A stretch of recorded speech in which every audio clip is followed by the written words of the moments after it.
नमस्कार, मैं राजेंद्र। आपके अपने education platform the enabler academy के थ्रू आप मुझे एक बार फिर से देख पा रहे हैं, सुन पा रहे हैं। पिछले वीडियो लेक्चर में हम लोगों ने फिजिकल क्वांटिटीज को पढ़ा, फिजिकल क्वांटिटीज के क्लासिफिकेशन को पढ़ा, और आज का जो वीडियो लेक्चर है इसमें हम फिजिकल क्वांटिटीज में जो अपन लोग यूनिट को मेजर करते हैं उसके बारे में पढ़ेंगे। लास्ट टाइम पर फिजिकल क्वांटिटीज को जब अपन लोगों ने मेजर किया था, उसका अपन लोगों ने क्लासिफिकेशन किया था, अपन लोगों ने पाया कि फिजिकल जो क्वांटिटीज है उसका क्लासिफिकेशन दो बेसिस पे किया गया। एक तो था on the basis of directional property और एक था on the basis of dependency. जब हम लोग on the basis of directional property पे बात करते हैं तो वहां दो तरीके की फिजिकल क्वांटिटीज हमको नजर आई।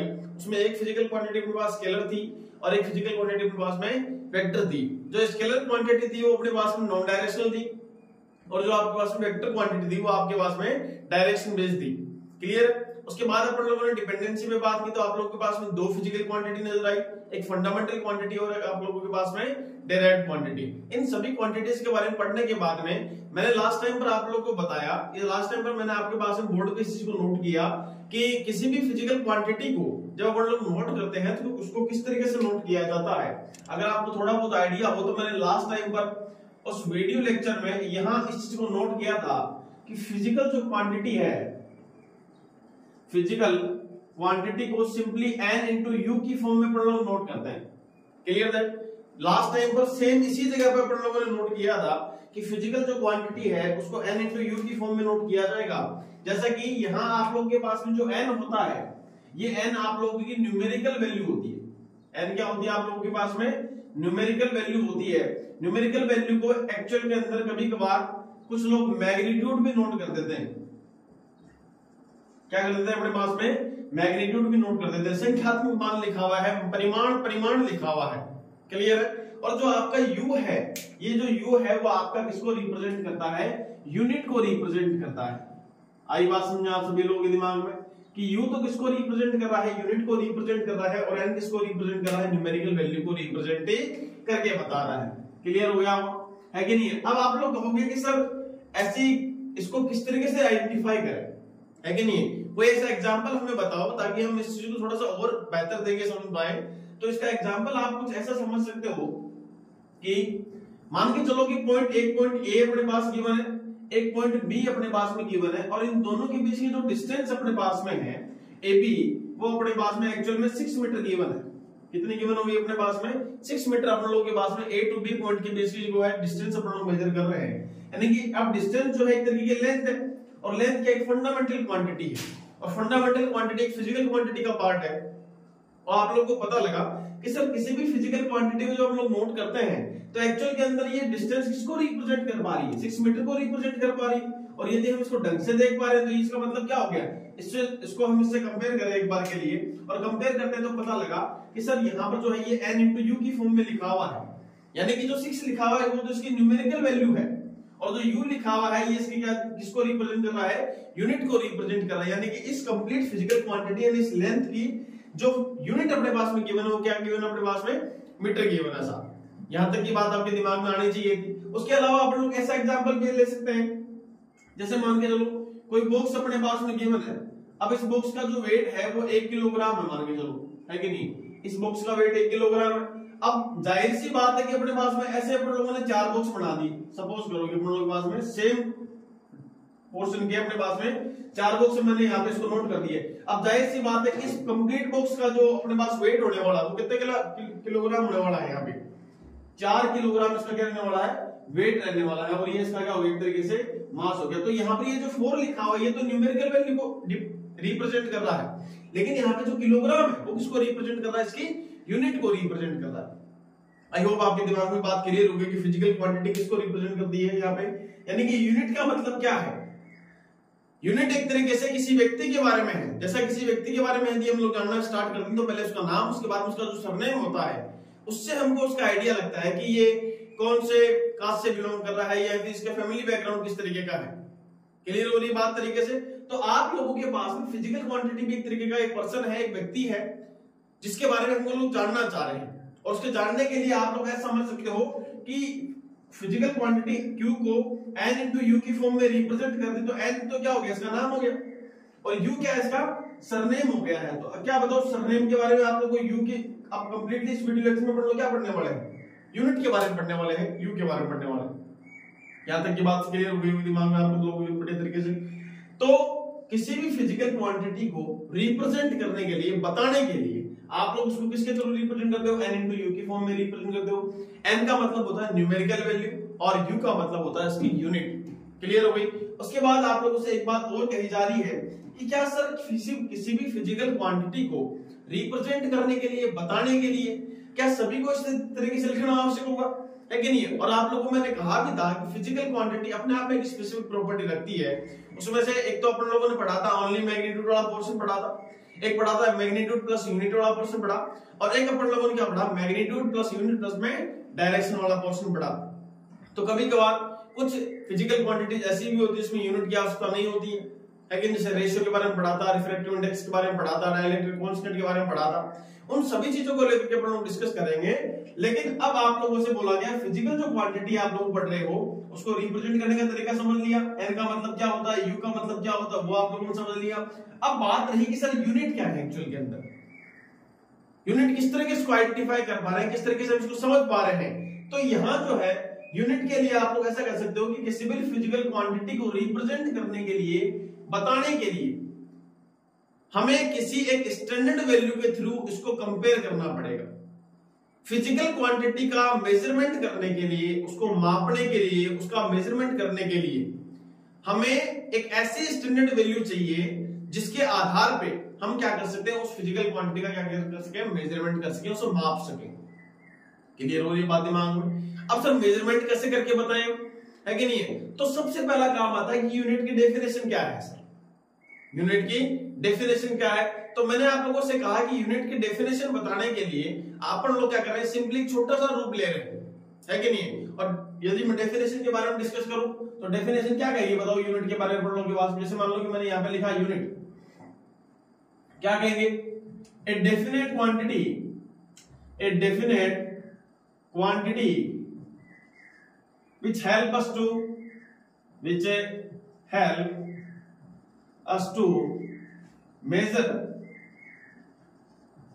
the other physical quantity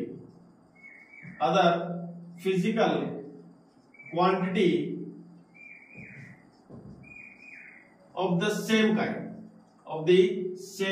kind, इस तरीके से बातें की जा रही हैं। यानी कि किसी भी भौतिक राशि का मापन करने के लिए, उसको मेजर करने के लिए, उसको बताने के लिए, मापने के लिए आप लोगों ने क्या कहा कि सर किसी भी फिजिकल क्वांटिटी के लिए उसका मेजरमेंट करने के लिए हमें एक ऐसा मानक चाहिए होगा, एक मानक पैमाना हमको सेट करना पड़ेगा जिसके आधार पे हम लोग क्या बता पाए कि ये फिजिकल क्वांटिटी इस तरीके से इसको मेजर हम लोग कर सकते हैं। जैसे 5 किलोग्राम है तो 5 किलोग्राम ऐसे तो है नहीं कि 5 किलोग्राम पहले से ऑलरेडी सेट होते होंगे, है कि नहीं। वो किसी न किसी बेस पे तो किया गया होगा, किसी न किसी चीज से तो तुलना की गई होगी। जैसे मान के चलो कि किसी बच्चे के परसेंटेज आ गए आप लोगों के अंदर, किसी एक बच्चे के मान लो 60% आ गए, और यदि उसी के पड़ोसी जो बच्चा है उसके मान लो 85 आ गए, 90% आ गए, तो उसका कंपैरिजन किसके थ्रू आउट हो रहा है आप लोगों के पास में, उस सेकंड वाले बच्चे क्या रिस्पेक्ट में हो रहा है कि नहीं है। उसी तरीके से आप लोग क्या कर रहे हो कि फिजिकल क्वांटिटी का मेजरमेंट करने के लिए आप लोगों को एक स्टैंडर्ड वैल्यू पता करनी होती है, और वो स्टैंडर्ड वैल्यू आप लोगों की क्या होती है, यूनिट होती है। हिंदी मीडियम वालों के अकॉर्डिंग सीधा सा फंडा एक ही है कि फिजिकल क्वांटिटी को मेजर करने के लिए, फिजिकल क्वांटिटी को बताने के लिए हमें एक ऐसी डेफिनेट वैल्यू की आवश्यकता पड़ेगी जिसके लिए आप लोग के पास में उसके आधार पे हम लोग क्या कर सकते हैं, कंप्लीट जो फिजिकल क्वांटिटी है, जो भौतिक राशि है, उसका मापन आराम से करके बता पाए। बोले सर अभी भी क्लियर नहीं हुआ बात दिमाग में, थोड़ा सा ओवर एक्सप्लेन करके बताएं। तो आप ऐसा समझें इस चीज को लेकर के, जैसे सपोज दैट कि अपने पास में, मैं यहां नोट करता हूं एक बार के लिए, एक एग्जांपल यहां नोट कर देते हैं एक बार के लिए। जैसे मान लो कोई व्यक्ति है, ये अपने पास कोई व्यक्ति है कि नहीं। इस व्यक्ति की जो हाइट है वो कितनी है अपने पास में, 6 फीट अपने पास में गिवन है। समझ में आ रही है बात आप लोगों के पास में। इसकी जो हाइट अपने पास में गिवन है वो कितनी गिवन है अपने लोगों के पास में, 6 फीट गिवन है, 6 फीट गिवन। क्लियर है। तो अब जो फिजिकल क्वांटिटी है, हाइट है, अब जाहिर सी बात है मैं खड़ा हूं तो मेरी हाइट होगी, है कि नहीं। अब जो हाइट है वो किसको रिप्रेजेंट कर रही है, लेंथ को रिप्रेजेंट कर रही है। अब लेंथ कैरेक्टर की फंडामेंटल क्वांटिटी, और फंडामेंटल क्वांटिटी किसका सब पार्ट है? फिजिकल क्वांटिटी का सब पार्ट है। तो किसी भी फिजिकल क्वांटिटी को जो हम लोग रिप्रेजेंट कर पा रहे हैं, बता पा रहे हैं कि सर इसको रिप्रेजेंट करने का तरीका क्या है, h इक्वल टू 6 फीट है। तो यहाँ जो 6 फीट लिखा हुआ है वो एक्चुअली में 6 फीट नहीं है, वो यहाँ पे 6 मल्टीप्लाई बाय 1 फीट लिखा हुआ है। बात क्लियर होगी? यानी कि यहाँ पर अपने पास में जो 6 लिखा हुआ है वो तो न्यूमेरिकल वैल्यू को रिप्रेजेंट कर रहा है, लेकिन जो यहाँ पे 1 फीट लिखा हुआ है, जो इसका स्टैंडर्ड मान है अपने पास में, है कि नहीं है, ये स्टैंडर्ड मान अपने लोगों को क्या कहलाता है? यूनिट कहलाता है साहब। बात क्लियर हो रही है अपने दिमाग में सभी लोगों की, है कि नहीं है? मैंने वापस से कहा आप लोगों से कि कोई व्यक्ति अपने पास में गिवन है जिसकी हाइट अपने पास 6 फीट गिवन है, आप लोगों के पास में 6 फीट जो लिखा हुआ है वो एक्चुअल में ऐसा नहीं है, वो एक्चुअल में 6 मल्टीप्लाई 1 फीट लिखा हुआ है। 6 तो क्या बता रहा है कि ये स्टैंडर्ड वैल्यू का इतने टाइम मल्टीपल है कि नहीं है? आप लोगों के पास में जो फिजिकल क्वांटिटी आप लोगों ने मेजर की वो स्टैंडर्ड वैल्यू से कंपेयर की जा रही है, और स्टैंडर्ड वैल्यू से कंपेयर करने के बाद ये बता पा रहा है कि ये इससे इतना गुना है। एक और एग्जांपल समझ से अपन लोग देखेंगे। अपन लोगों के पास कोई ऐसा बॉक्स है, इस बॉक्स का जो वेट है वो 1 किलोग्राम है। क्लियर होगी बात? अब मैंने क्या किया कि ऐसे ही कितने बॉक्स बना दिए, ऐसे ही मैंने 4 बॉक्स बना दिए। देखो साहब, है कि नहीं? एक बॉक्स ये रहा, दूसरा बॉक्स ये रहा, तीसरा बॉक्स ये है, और चौथा बॉक्स अपने पास में ये है। इसका वेट भी 1 किलोग्राम है, इसका वेट भी कितना अपने पास में 1 किलोग्राम है, इसका वेट भी कितना अपने पास में 1 किलोग्राम है, इसका वेट भी कितना अपने पास में 1 किलोग्राम। आगे बात समझ। तो इस कंप्लीट जो अपने पास बॉक्स बना है, इस कंप्लीट बॉक्स का वेट कितना होना चाहिए अपन लोगों के पास में? तो ये तो इजी सा फंडा है सर, ये 1 किलोग्राम है और ये 4 इकट्ठे हो चुके हैं, तो जाहिर सी बात है इसका जो वेट होना चाहिए कंप्लीटली वो कितना होना चाहिए था? 4 किलोग्राम होना चाहिए था। और ये किसको रिप्रेजेंट कर रहा है? मास को रिप्रेजेंट कर रहा है, द्रव्यमान को रिप्रेजेंट कर रहा है।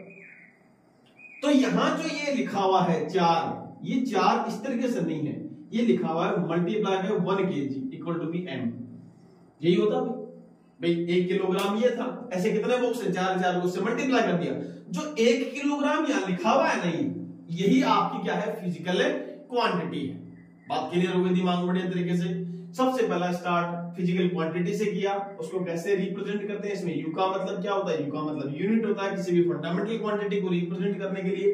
बाद में जो लेटर लिखा गया वो यूनिट को रिप्रेजेंट कर रहा है। फिर आप लोग डेफिनेशन पे आते हो कि definite quantity which help us to measure the other physical quantity of the same kind, यानी कि किसी भी फिजिकल क्वांटिटी को मेजर करने के लिए, बताने के लिए, मापने के लिए आप लोगों ने क्या कहा कि सर इसके लिए आप लोगों के पास में एक डेफिनेट क्वांटिटी अपन को रिप्रेजेंट करनी पड़ेगी, और वो डेफिनेट क्वांटिटी किसको रिप्रेजेंट कर रही है? 1 किलोग्राम को रिप्रेजेंट कर रही है। यहाँ पे अपने पास में 1 फीट को रिप्रेजेंट कर रही है। दूसरा एग्जांपल अपन लोगों ने 6 मीटर वाला लिया था, तो 6 मीटर में जो देखो अपन लोगों के पास में एबी जो लिखा हुआ है 6 मीटर तो है ही है, वो 6 मीटर नहीं है, वो एक्चुअल में 6 मल्टीप्लाई बाय 1 मीटर का फॉर्म लिखा हुआ है। ये कुछ ऐसा सा एग्जांपल आप लोगों के दिमाग में सेट होना ज्यादा जरूरी था। क्लियर हो रही है बात? तो यहां पर जो ये 1 मीटर लिखा हुआ है ये आपका स्टैंडर्ड वैल्यू है, ये आपका क्या अपने पास में स्टैंडर्ड वैल्यू है, और यही आप लोगों का क्या होता है? यूनिट होता है साहब। क्लियर हो गई? यूनिट एंड डायमेंशन के टॉपिक को पढ़ते हुए हम लोग फिजिकल क्वांटिटी के बाद में हम लोग यूनिट का क्लासिफिकेशन करने पर आ चुके हैं, और यूनिट के बारे में हम लोगों ने इतनी बातें अभी तक के पोर्शन में सीख चुके हैं। क्लियर हो गई बात?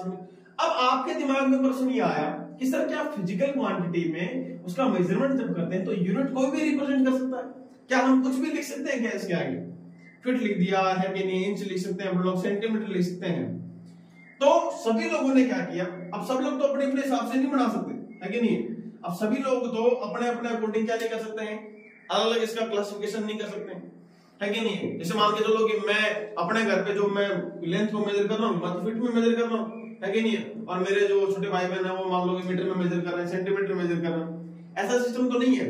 लेकिन एक देश की यदि पर्टिकुलर बात करें तब तो कहीं कोई दिक्कत नहीं आएगी। लेकिन अगर मान के चलो कि बाकी देशों की बात करें तो उन लोगों ने क्या किया, अपनी अपनी सहूलियत के अकॉर्डिंग, अपनी अपनी सहूलियत के अकॉर्डिंग उन्होंने क्या किया, सिस्टम ऑफ यूनिट को क्लासिफाई कर लिया, डिवाइड कर लिया।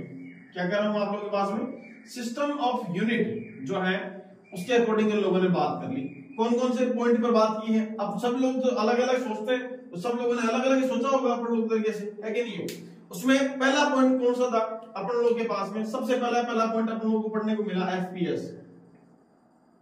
सेकंड नंबर पॉइंट पे अपन लोगों को पढ़ा सीजीएस, और थर्ड नंबर पे अपन लोगों को पढ़ने को मिलता है एमकेएस। आई होप ये नीचे वाला क्वेश्चन आपको दिखाई दे रहा होगा, दिखाई नहीं भी दे रहा तो अपन लोग थोड़ा सा इसको इधर साइड में नोट करने का प्रयास करते हैं एक बार के लिए। इसको मैं यहाँ से मिटा देता हूँ, शायद तक ये दिखाई दे रहा होगा आप लोगों को। थर्ड पॉइंट पे अपन लोगों ने क्या नोट किया है, MKS पॉइंट नोट किया, ठीक है साहब। अब ये जो आप लोगों का FPS सिस्टम होता है, मैंने क्या कहा, फिजिकल क्वांटिटी के बारे में हम लोग बात कर रहे हैं, यूनिट को डिवाइड कर रहे हैं। अब यूनिट के लिए सभी लोगों ने, है कि नहीं, जितने भी अलग अलग देश हैं उन लोगों ने क्या किया, जो जिनकी चलती है पूरे देश में, पूरे विश्व के अंदर, उन लोगों ने क्या किया, अपने अपने अकॉर्डिंग क्या किया, यूनिट का जो क्लासिफिकेशन है उसको अपने अकॉर्डिंग ढाल लिया, अपनी अपनी सहूलियत के अकॉर्डिंग। अब जो FPS है, इस FPS को ब्रिटिश इंजीनियरिंग सिस्टम भी कहते हैं। क्या कहते हैं, ब्रिटिश इंजीनियरिंग सिस्टम भी कहते हैं। और यहां ये आप लोगों का जो CGS सिस्टम है, ये क्या है, गाउसियन सिस्टम भी इसको कहा जा रहा है। देखिएगा, देखिए सामने की ओर। अब जो FPS है, जो CGS है और जो MKS है, इन लोगों ने क्या किया, फंडामेंटल क्वांटिटी में 3 क्वांटिटी को उठाया। फंडामेंटल क्वांटिटी में इन लोगों ने क्या 3 क्वांटिटी को उठाया और उसके आधार पे इन लोगों ने अपने अपने तरीके से इसकी डेफिनेशन दे दी। जैसे इन तीनों ने क्या क्या किया, इन्होंने क्या किया कि सर हम मास को मेजर कर लेते हैं, हम लेंथ को मेजर कर लेते हैं, हम टाइम को मेजर कर लेते हैं। सेम पोर्शन अब CGS वाले ने भी क्या किया कि सर हम लोग क्या करते हैं कि मास को मेजर कर लेते हैं, लेंथ को मेजर कर लें और टाइम को मेजर कर लेते हैं। MKS ने भी इसी पर डिस्कस कर लिया। आगे जाकर के क्या डिस्कस किया अपन लोगों के पास में कि इसने कहा कि सर हम मास को रिप्रेजेंट कर लें, लेंथ को रिप्रेजेंट कर लें और टाइम को क्या कर देते हैं, रिप्रेजेंट कर देते हैं, है कि नहीं। इन तीनों व्यक्तियों ने अपने अपने अकॉर्डिंग क्या किया, फिजिकल जो क्वांटिटी जिसमें जो यूनिट है उसमें से 3 फंडामेंटल क्वांटिटी को उठाया, इसमें से मास था, लेंथ था और टाइम था। इनको उठा करके इन्होंने इनके बेसिस पे, अपने बेसिस पे, है कि नहीं, इन लोगों ने क्या किया कि हम अपने अपने अकॉर्डिंग क्या कर देते हैं, इसको थोड़ा सा आगे एक्सप्लेन कर देते हैं। इन लोगों ने क्या कहा, अब ब्रिटिश इंजीनियरिंग सिस्टम जो है, FPS जो सिस्टम है, उसने क्या कहा कि सर हम लेंथ को तो किसमें एज्यूम कर रहे हैं, फीट में एज्यूम कर रहे हैं, है कि नहीं, फीट में मेजर कर रहे हैं। और जो मास है इसको हम लोग किसमें मेजर कर रहे हैं, पाउंड में मेजर कर रहे हैं।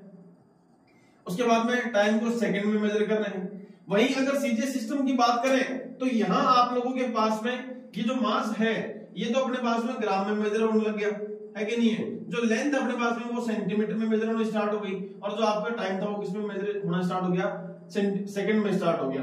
अब जो आपका MKS सिस्टम है, MKS सिस्टम के अकॉर्डिंग इसने क्या किया अपने पास में कि लेंथ को तो मीटर में यूज करना स्टार्ट कर दिया, इसको किलोग्राम में यूज करना स्टार्ट कर दिया मास को, और अपने पास में इसको किसमें स्टार्ट कर दिया, सेकंड में स्टार्ट कर दिया। अब बात रही है कि इन तीनों ने तो अपने अपने अकॉर्डिंग कर लिया, है कि नहीं। अगर मान के चलो कि मैं इंडिया में खड़ा होकर के मैं किसी चीज का वेट अगर मेजर कर रहा हूं, समझ पा रहे हो आप लोग, मैं किसी चीज का वेट जो है 1 किलोग्राम मेजर कर रहा हूं, वो बात मेरे तो समझ में आ रही है, पूरे भारतवासी को समझ आ रही है 1 किलोग्राम है इसका वेट, लेकिन वो बात इन अंग्रेजों को समझ नहीं आ रही था। इन्होंने क्या किया कि हम मास जो है, इसका जो द्रव्यमान है, इसको हम किलोग्राम में मेजर नहीं करेंगे, हम इसको पाउंड में मेजर करेंगे। बात क्लियर हो रही। वही अगर मान लो CGS वालों के अकॉर्डिंग करें तो ये करेंगे सर हम ग्राम में मेजर करेंगे। तो ये लोग सारे लोग आपस में कलेश करने लगे था, लेकिन झगड़ने लगे आपस में, बोले नहीं तुम किलोग्राम में कर रहे हो, हम तो पाउंड में करेंगे, है कि नहीं। बोले नहीं तुम अपने पास में मीटर में कर रहे हो, हम फीट में करेंगे। बोले नहीं तुम अपने पास में यहाँ मीटर में कर रहे हो, हम इसको सेंटीमीटर में करेंगे। यहाँ पे किलोग्राम में कर रहे हो, हम ग्राम में करेंगे। जो बात हमें तो समझ में आ रही है, कंप्लीट सभी लोगों को समझ आ रही है अपने अकॉर्डिंग, अपने देश के अकॉर्डिंग, लेकिन इन अंग्रेजों को समझ नहीं है। ये कह रहे हैं सर हम तो पाउंड में मेजर करेंगे। तो इसी चीज का निवारण करने के लिए, इस चीज को आगे और फर्दर स्टडी करने के लिए हम लोगों ने क्या किया कि सिस्टम ऑफ यूनिट के बारे में, ये तो सभी लोगों के अपने अपने घर के सिस्टम बनाए थे लोगों ने, है कि नहीं है। तो इसके लिए एक पूरे विश्व में कमेटी बिठाई गई, है कि नहीं। पूरे विश्व में एक ऐसी संस्था बनाई गई जिसको कहते हैं इंटरनेशनल सिस्टम ऑफ यूनिट। क्या कहा जा रहा है हम लोगों के पास में, इंटरनेशनल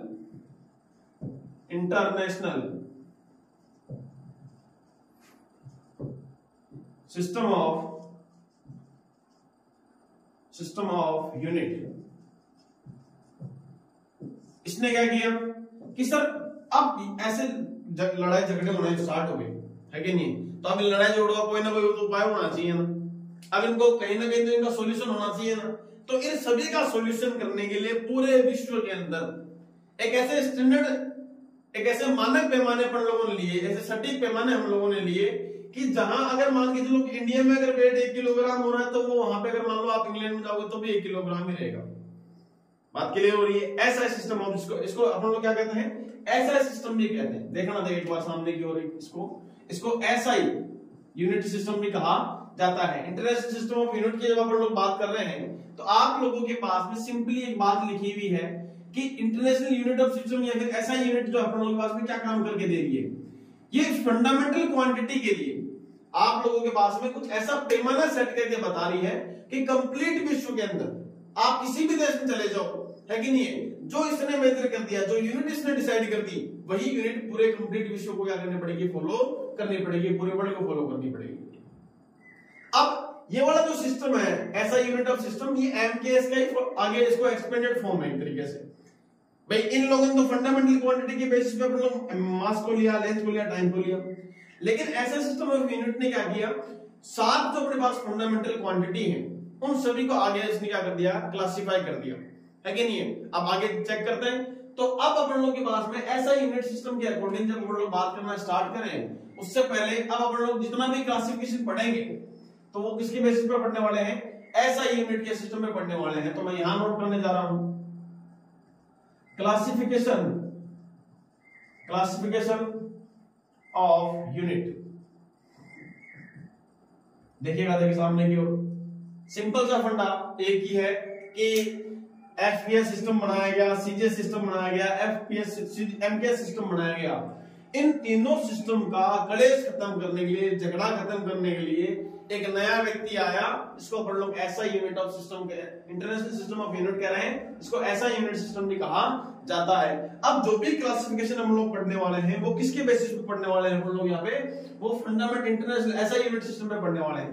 तो वहां अब यूनिट सिस्टम के भी अलग अलग पार्ट होंगे, जैसे फिजिकल क्वांटिटी को पढ़ते हुए आए, उसका क्लासिफिकेशन हम लोगों ने पढ़ा, उसी तरीके से जो अपने पास यूनिट सिस्टम है उसका आगे क्लासिफिकेशन किस तरीके से होगा वो 3 बेसिस पे किया जा रहा है। देखिएगा, देखिए सामने की ओर एक बार के लिए, इसका जो क्लासिफिकेशन है वो 3 बेसिस पे किया गया। देख लेते हैं एक बार के लिए कौन कौन सा सिस्टम होगा अपने पास में। सबसे पहला काम आता है फंडामेंटल यूनिट। क्या आ रहा है, फंडामेंटल यूनिट, यानी कि अपने पास में मूलभूत जो मात्रक है, हिंदी मीडियम के अकॉर्डिंग क्या बोलेंगे इसको, मूलभूत जो मात्रक है, और जो इकाई अपन लोग कह सकते हैं, इसके लिए इकाई भी काम में लेते हैं, उसी की बात कर रहे हैं। दूसरे पॉइंट पे हम लोगों ने पढ़ा डेराइव्ड यूनिट अपन लोगों ने पढ़ी। उसके बाद अपन लोग पढ़ते हुए आ रहे हैं सप्लीमेंट्री यूनिट। सप्लीमेंट्री यूनिट के बारे में अपन लोग डिस्कस कर रहे हैं। देखिएगा, देखिए सामने एक बार फिर से आप लोगों के पास में क्लासिफिकेशन ऑफ यूनिट चल रहा है, जिसके 3 सब पार्ट आप लोग बता रहे हो कि सर एक सब पार्ट आपका क्या है, फंडामेंटल यूनिट है जो कि आपके सामने लिखा हुआ है। सेकंड पार्ट आपके पास में डेराइव्ड यूनिट है जिसको अपन लोग व्युत्पन्न मात्रक कहते हैं, और तीसरे नंबर पे लिखा हुआ है सप्लीमेंट्री यूनिट। बात क्लियर हो रही है? अब इनके बाद में आगे पढ़ना स्टार्ट करें। तो फंडामेंटल जो यूनिट है अपन लोगों के पास में, ये ज्यादा कुछ नहीं है। फंडामेंटल जब क्वांटिटी आपको लिखवाई थी उन्हीं का रिप्रेजेंटेशन है। देखिएगा, देखिए अपन लोगों के पास में जो फंडामेंटल यूनिट है, इसमें आप लोगों के पास में मास को किसके थ्रू रिप्रेजेंट करते हैं, किलोग्राम की। मैंने आप लोगों से कहा कि ये एमकेएस का जो है आगे का पार्ट है, ये एमकेएस का एक्सपेंडेड फॉर्म है। इन लोगों ने तो केवल 3 क्वांटिटीज पे बात की थी, लेकिन जो ऐसा सिस्टम है वो सारी क्वांटिटीज के बारे में बात करेगा, जितनी फंडामेंटल क्वांटिटी अपने पास में मौजूद रहने वाली है। तो एम क्या है, मास है, ये किलोग्राम से रिप्रेजेंट किया जाएगा। उसके बाद में जो इसकी लेंथ हो रही है वो मीटर से रिप्रेजेंट की जा रही है इसके अकॉर्डिंग। जो टाइम है वो किसके थ्रू रिप्रेजेंट कर रहे हैं, सेकंड के थ्रू रिप्रेजेंट कर रहे हैं। जो टेम्परेचर है बता दिए अपन लोग के पास में यहाँ पे, वो किसके थ्रू रिप्रेजेंट कर रहे हैं, केल्विन के थ्रू रिप्रेजेंट कर रहे हैं। केल्विन का जो के लिखा हुआ है वो कैपिटल होना चाहिए, क्योंकि जब कभी भी किसी भी साइंटिस्ट के नाम पर अगर मान लो कि उसको यूनिट डिसाइड हो रही है तो उसको हमेशा कैपिटल लेटर के थ्रू शो किया जाता है। उसी के बाद में अगर मान लो करंट के बारे में डिस्कस करें, करंट के बारे में यदि मैं बताता हूं यहाँ पे आप लोगों के पास में, तो यहाँ उसको एम्पियर के थ्रू रिप्रेजेंट करेंगे। यहाँ पे अपने पास में ल्यूमिनस इंटेंसिटी के बारे में अपन लोगों ने डिस्कस किया। ल्यूमिनस इंटेंसिटी जब अपन लोगों ने डिस्कस किया तो उसको सीटी कैंडेला के थ्रू रिप्रेजेंट कर रहे हैं।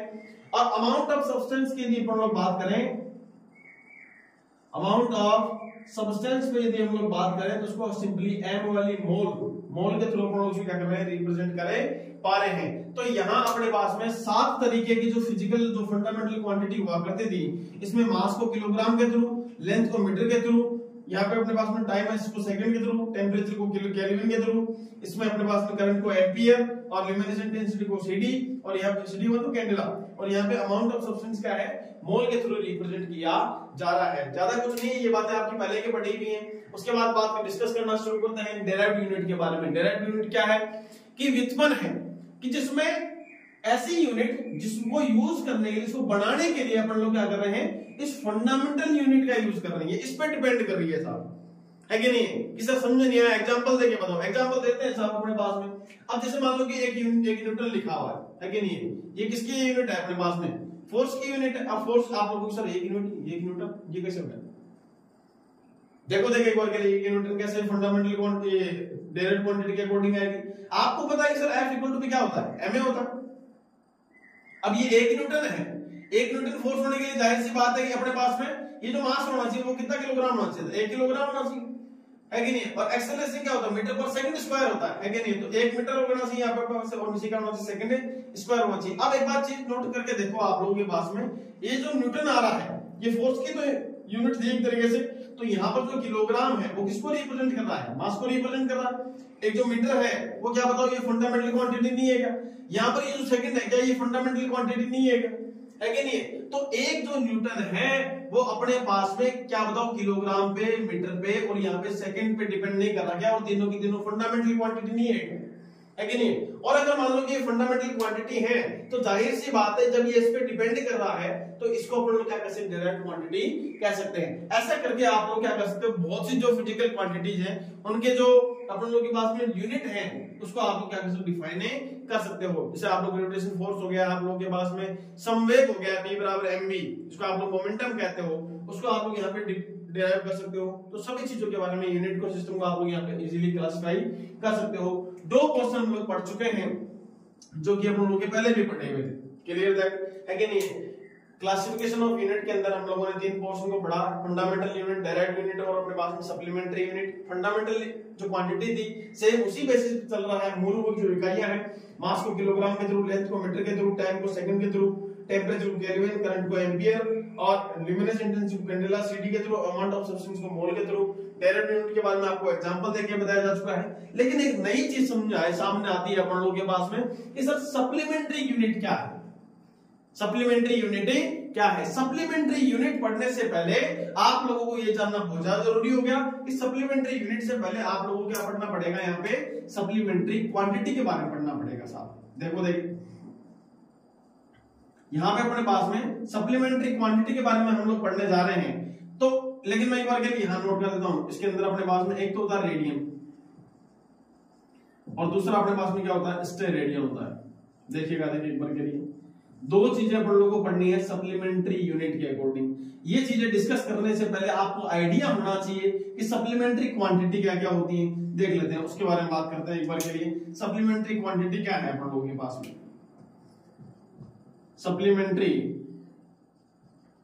सप्लीमेंट्री क्वांटिटी के बारे में अपन लोग डिस्कस कर रहे हैं। तो सप्लीमेंट्री क्वांटिटी बेटा जी 2 तरीके की होती है।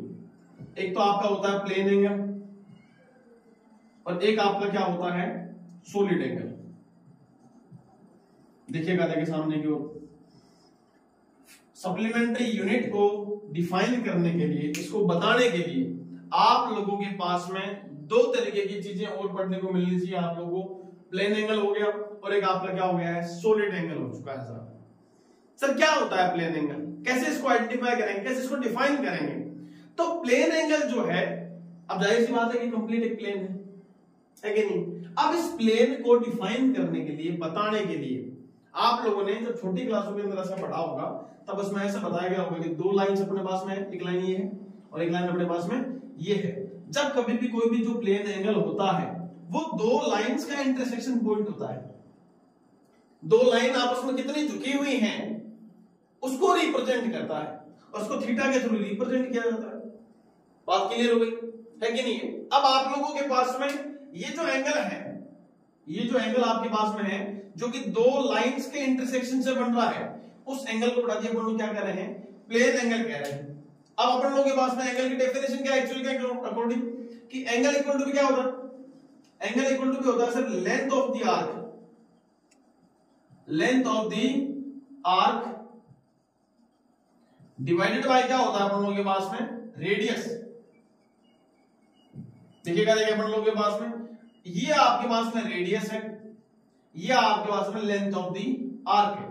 तो ये जो एंगल हो रहा है इसकी जो यूनिट रहने वाली है वो क्या रहती है अपने पास में, रेडियन रहती है। अगर मान के चलो कि आप लोग ये 1 रेडियन को डिफाइन करो, 1 रेडियन जो है उसको यदि डिफाइन करते हो तो आप लोग क्या कह सकते हो, यहाँ पे अपन लोगों के पास में a angle 1 radian equal to क्या होगा, 1 a angle is subtended at the center point, at the center point, center of the circle, center of the circle। देखिएगा देखिए थोड़ी सी जगह कम पड़ रही है अपन लोगों के पास में, उसी तरीके से मैं आप लोगों को थोड़ा सा यहाँ पे लिखने के बजाय मैं लिख देता हूँ कि एक एंगल यानी कि देखो इस आर्क के थ्रू इस सेंटर पॉइंट से, भाई ये जो आर्क अपने पास में गिवन है ये किसी न किसी सर्कल का तो पोर्शन आई होगा है कि नहीं, उसी सर्कल में से एक पोर्शन अपन लोगों ने काट के बाहर निकाला। इसमें ये बोला गया कि दो अपने पास में लाइंस हैं, उन दोनों का इंटरसेक्शन पॉइंट है, उनके थ्रू आउट अपन लोगों के पास एक चाप बन रहा है, एक आर्क बन रहा है। इस आर्क को यदि मैं डिफाइन कर पा रहा हूं तो ये कह रहा है कि सर अगर इस लेंथ ऑफ द आर्क जो अपने पास में गिवन है, इस आर्क की जो लेंथ गिवन है वो यदि इसके रेडियस के इक्वल हो जाए तो वो जो वैल्यू आती है वो अपने पास में कितनी आ रही है, अपन लोगों के पास में 1 रेडियन आएगी, 1 रेडियन आएगी। साहब बात क्लियर हो गई। प्लेन एंगल जो अपने पास में हो रहा है दो लाइंस का इंटरसेक्शन है और उस एंगल को रिप्रेजेंट करने के लिए उसकी यूनिट जो अपन लोग डिफाइन कर रहे हैं वो क्या कर रहे हैं अपन लोग यहाँ पे, रेडियन कह रहे हैं। बात क्लियर हो गई साहब, समझ आ गई होगी। दूसरी बात अपन लोगों के पास में अपन लोगों को बोला गया सॉलिड एंगल, यानी कि जाहिर सी बात है कि ये तो अपने पास में दो लाइंस का इंटरसेक्शन था, लेकिन सॉलिड एंगल क्या होता है, आप लोगों ने सॉफ्टली देखी होगी, आप लोगों ने वो केक देखी होगी जब बच्चे बर्थडे पे लगाते होंगे। यहाँ देखो देखिए एक बार के लिए ये कुछ अपने पास में, मैं थोड़ा सा यहाँ नोट करता हूँ एक बार के लिए, ये देखो देखिए ये अपने पास में क्या है, एक तरीके की कैप है या फिर सॉफ्टी मान सकते हो आप लोग, है कि नहीं। तो ये वाला जो एंगल होने वाला है कि नहीं, ये जो एंगल होने वाला है ये एंगल आप लोगों का कौन सा एंगल होता है, सॉलिड एंगल होता है। यानी कि आप लोगों के पास में थोड़ा सा दिमाग लगा करके आप लोग यदि इसको ध्यान में रखोगे तो आपको हमेशा क्लियर होना चाहिए कि प्लेन एंगल तो दो लाइंस का इंटरसेक्शन होता है, क्लियर। और जो आपका सॉलिड एंगल होता है वो मल्टीपल जो सरफेस होती हैं उनके बीच का एंगल होता है कि नहीं है। आप लोगों को बोला गया, जैसे मान के चलो कि मैंने आप लोगों से ये कहा कि अगर प्लेन एंगल के बारे में डिस्कस करें तो ये एक लाइन है और ये भी एक लाइन है, इन दोनों के बीच का जो एंगल है वो तो प्लेन एंगल हो गया, है कि नहीं है। लेकिन अगर मान के चलो कि ये मेरा एक हाथ है, ये भी मेरा एक हाथ है, इसके थ्रू आउट मैंने एक सरफेस बनाया है, इसके थ्रू आउट मैंने इस तरीके से मान के चलो कि एक सरफेस बना दी, एक शेप दे दी मैंने इसको, तो ये वाला जो एंगल नजर आ रहा है इस एंगल को अपन लोग क्या कहते हैं, सॉलिड एंगल कहते हैं। और इस एंगल के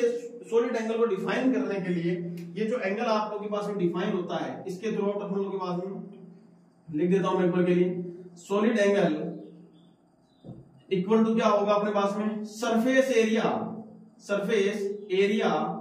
अपॉन में क्या होना चाहिए अपने पास में, आर स्क्वायर। यानी कि कहने का मतलब क्या होगा, ये जो एरिया रहने वाला है, ये जो अपने पास में डी ए रहने वाला है कि नहीं है, और जो अपने पास में ये जो लेंथ अपने पास में आर है, इसके आर स्क्वायर यानी इसका जो वर्ग होना चाहिए इसका पावर 2 होनी चाहिए यहाँ पे अपन लोगों के पास में।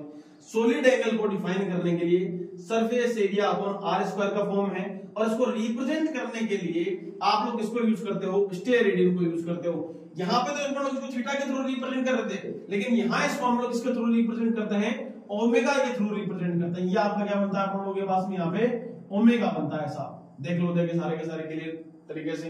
आप लोगों के पास में अभी के टाइम पर हम लोगों ने क्या डिस्कस किया कि इसे भी सॉलिड एंगल के बारे में बताया। सॉलिड एंगल क्या होता है, सरफेस एरिया अपॉन में आर स्क्वायर, है कि नहीं। यानी कि ये दोनों जब आपस में इक्वल होते हैं तो वहां पे जो एंगल सबटेंडेड होगा वो कितना होगा, एक ओमेगा होगा। सब बात क्लियर हो गई। कहीं को समस्या हो तो बता दो। अभी के फिलहाल के टाइम पर आज के चैप्टर में, आज की जो क्लास है, आज का जो वीडियो लेक्चर है, इसमें हम लोगों ने डिस्कस किया कि फिजिकल क्वांटिटी का रिप्रेजेंटेशन कैसा होता है। फिजिकल क्वांटिटी का क्लासिफिकेशन करने के बाद में हम लोगों को ये भी पता लगा कि सर इसमें एक यूनिट होती है जिसको रिप्रेजेंट किसी भी फिजिकल क्वांटिटी को मेजर किया जाता है। जैसे ही हमने इसको मेजर किया तो हमको पता लगा कि सर ये यूनिट को रिप्रेजेंट करेगा, ये न्यूमेरिकल वैल्यू को। फिर आप लोगों को ये भी बताया गया कि कौन सा यूनिट होता है, कौन सा नहीं होता है। उसके बाद आप लोगों ने यूनिट की डेफिनेशन पढ़ी कि definite quantity which help us to measure the other physical quantities of the same kind, यानी कि किसी भी भौतिक राशि का मापन करने के लिए एक स्टैंडर्ड है, एक मानक इकाई अपन लोगों ने सेट की, एक मानक मान अपन लोगों ने सेट किया, जिसके आधार पे हम लोग ये बता पा रहे हैं कि ये जो है फिजिकल क्वांटिटी की जो भी फिजिकल क्वांटिटी यहाँ नोट की गई है ये कितने गुना है स्टैंडर्ड वैल्यू से। एक्चुअल के अंदर वो फिजिकल क्वांटिटी को रिप्रेजेंट नहीं कर रहा है, वो क्या कर रहा है कि ये इसके थ्रू, इसके आधार पे बता पा रहा है कि इससे कितने गुना होगी। बात के लिए लोगों के दिमाग में। फिर आप लोगों ने कहा कि सर सभी लोग अपने अपने हिसाब से कर सकते हैं क्या? तो एक आप एग्जांपल ऐसा भी सीख सकते थे कि जैसे मान लीजिए कि मेरे पास ये मार्कर है, अगर मैं आप लोगों के पास में लेंथ ऑफ द बोर्ड की बात करूं तो मैंने क्या किया, अब सब लोग अपने अपने अकॉर्डिंग क्या कर लें, सब लोग अगर अपने अपने अकॉर्डिंग यदि यूनिट को डिफाइन करेंगे तो मैं क्या करता हूं, इस बोर्ड को अगर मेजर करना चाहूं तो मैं यहां से इसको यदि मान लो मेजर करना चाहूं तो सपोज करोगे लेंथ ऑफ द बोर्ड क्या होगी, लेंथ ऑफ द बोर्ड क्या हो चुकी है अपन लोगों के पास में कि 24, मान लो कि 24 मार्कर पेन अपन लोगों के पास में है, 24 times of length of the marker, length of the marker. क्या मैं इसको ऐसे थोड़ा लिखता हूं अपन लोगों के पास में। अब आप लोगों ने कहा सर हम लोगों ने जो फिजिकल क्वांटिटी को रिप्रेजेंट किया ये भी तो एक तरीका है भाई, ये भी तो एक बोर्ड को मेजर किया, ये भी तो अपन लोगों ने लेंथ को तो मेजर किया एक तरीके से, लेकिन ये सही नहीं है, ये सटीक नहीं है। क्या पूरे विश्व में मार्कर जो पेन है अपन लोगों के पास में उनकी जो लेंथ है वो यही रहती है क्या? भाई यही थोड़ा रहती है अपन लोगों के पास में, सबकी तरफ अलग अलग है कि नहीं? कोई बड़ा पेन यूज कर लेगा, कोई छोटा पेन यूज कर लेगा, कोई मान लो छोटी सी पेंसिल है वो इसी मेजर करेगा 24 थोड़ा आएगा, यहाँ पे वो चेंज हो जाएगा वापस। उसी तरीके से सभी लोगों ने क्या किया, इन देशों ने क्या किया कि अपने अपने अकॉर्डिंग क्या किया, एक सिस्टम जनरेट कर लिया। इसमें एक सिस्टम हम लोगों के पास होता है FPS system, British engineering system इसको कहते हैं, दूसरा हो गया सीजीएस गॉसियन सिस्टम होता है, ये होता है एमकेएस सिस्टम। इन तीनों लोगों ने तीन फंडामेंटल क्वांटिटी उठाई, मास, लेंथ और अपने पास में टाइम। एफपीएस सिस्टम तो कर रहे हैं हम इसको पाउंड में रिप्रेजेंट करेंगे, लेंथ को फीट में और टाइम को सेकंड में।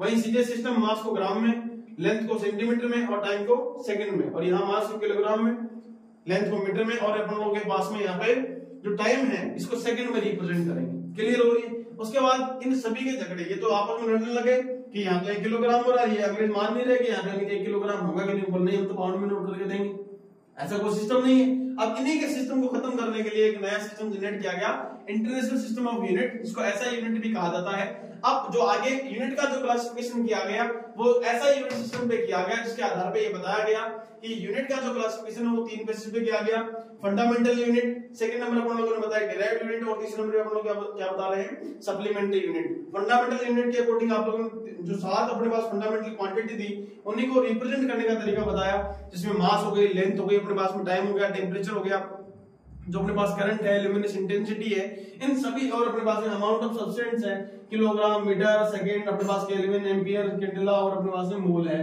डायरेक्ट यूनिट के बारे में बताया जा चुका है। सप्लीमेंट्री यूनिट 2 तरीके की होती है, रेडियन और स्टेरेडियन। उससे पहले आप लोगों को सप्लीमेंट्री क्वांटिटी के बारे में पढ़ना पड़ेगा। सप्लीमेंट्री क्वांटिटी 2 तरीके की होती है अपने पास में, प्लेन एंगल और सॉलिड एंगल। 2 ही चीजें ध्यान रखनी है। प्लेन एंगल आप लोगों का 2 लाइंस का इंटरसेक्शन पॉइंट है, और जो अपने पास में सॉलिड एंगल है वो मल्टीपल जो सरफेस है उनका इंटरसेक्शन अपन लोगों के पास में होता है। सॉलिड एंगल को अपन लोग सिंपली ओमेगा के थ्रू रिप्रेजेंट करते हैं, और आप लोगों के पास में प्लेन एंगल है उसको थीटा के थ्रू रिप्रेजेंट किया जाता है। प्लेन एंगल की जो यूनिट होती है वो रेडियन होती है, और आप लोगों के पास में सॉलिड एंगल की यूनिट क्या होती है अपने पास में, आप लोगों के पास में यूनिट ओमेगा होती है। सॉरी स्टेरेडियन को अपन लोग कह रहे हैं, इसको ओमेगा के थ्रू तो रिप्रेजेंट कर पा रहे हैं। तो आई होप फिजिकल जो क्वांटिटी थी उसके बाद में जो यूनिट सिस्टम था उसका क्लासिफिकेशन आपको समझ में आया होगा। आगे नेक्स्ट वीडियो लेक्चर में हम लोग यूनिट सिस्टम से आगे बढ़ेंगे। उसके बाद में आप लोगों के पास में कुछ ऐसी डाटा आप लोगों को लिखवाए जाएंगे जो कंप्लीट फिजिक्स में अपने पास में छोटी छोटी क्वांटिटी के लिए और बड़ी से बड़ी क्वांटिटी के लिए किस तरीके से यूज किए जाते हैं। तब तक के लिए दीनदयाल एकेडमी के साथ जुड़े रहिए, बने रहिए, तथा साथ साथ उन बच्चों को जोड़िए जो फिजिक्स जैसे सब्जेक्ट को, कंप्यूटर जैसे सब्जेक्ट को हम लोग बहुत आसान शब्दों भाषा में समझना चाह रहे हैं। तब तक के लिए जय हिंद, जय भारत, थैंक यू।